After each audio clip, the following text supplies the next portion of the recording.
So let's take a look at factoring x squared minus 9, and we're going to use the AC method.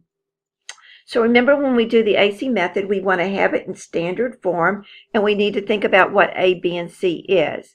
Well, you can see the x squared, but we're missing the x term, so really and truly, this is x squared plus 0 x's, and then minus 9. So if I wanted to put it in standard form so that we had an A, B, and C. So on this, A is equal to 1, B is 0, and C is equal to negative 9. So we want to look for, we want to do the AC method, so we're going to multiply the A times the C. So AC is negative 9. And we want to list the numbers that multiply to be negative 9.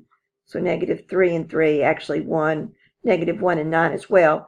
But we want the pair that adds to be B, and B is equal to 0. So that would mean that we want to use negative 3 and positive 3 for our numbers. We'll take and we'll split the middle term in two pieces so that we have x squared plus 3x minus 3x. So that gives me my 0x's minus 9. Then we'll got the 4 terms, so we'll group 2, and that gives me x times x plus 3 minus, and then 3's in common. So I took out a minus, so that's going to make this a plus. 3 going to 9 3 times.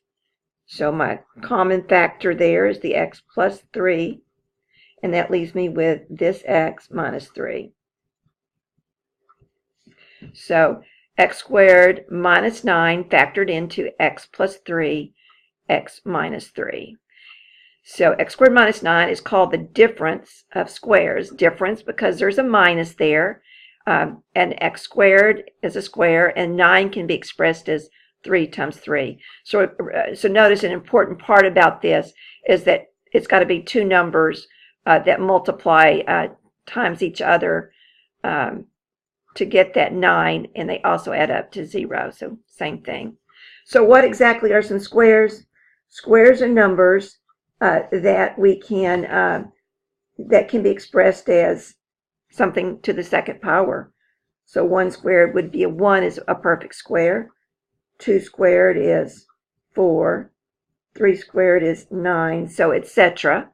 So any number that can be expressed as something to a second power is a square, as well as, of course, x squared. It could be something like x squared, y squared.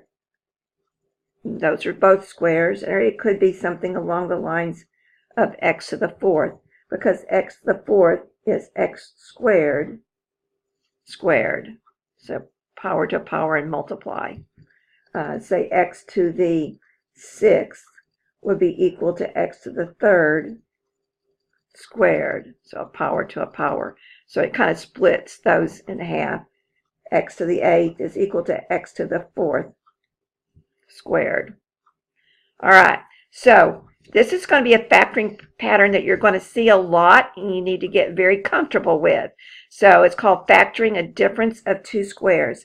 So when we notice this particular pattern that we're factoring, one that has a square first, a square last, and a minus in the middle, so it's got to be the difference of two squares, it will factor this way, where the a splits into a times a, and the b squared is b times b. They've got to be the same thing.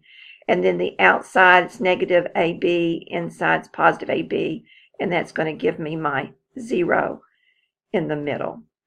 All right, so let's take a look at some examples here. The first one, I have x squared minus 25, and I see that it's a difference of two squares. So this is x squared minus 5 squared. So that is going to factor. So I'm going to take the x, put the two x's, one in the front. I had to have a minus and a plus. And then the 5 squares, I'll put 1 5 here and 1 5 there. And there it is, factored. So I'll stop here and we'll pick up on the next video.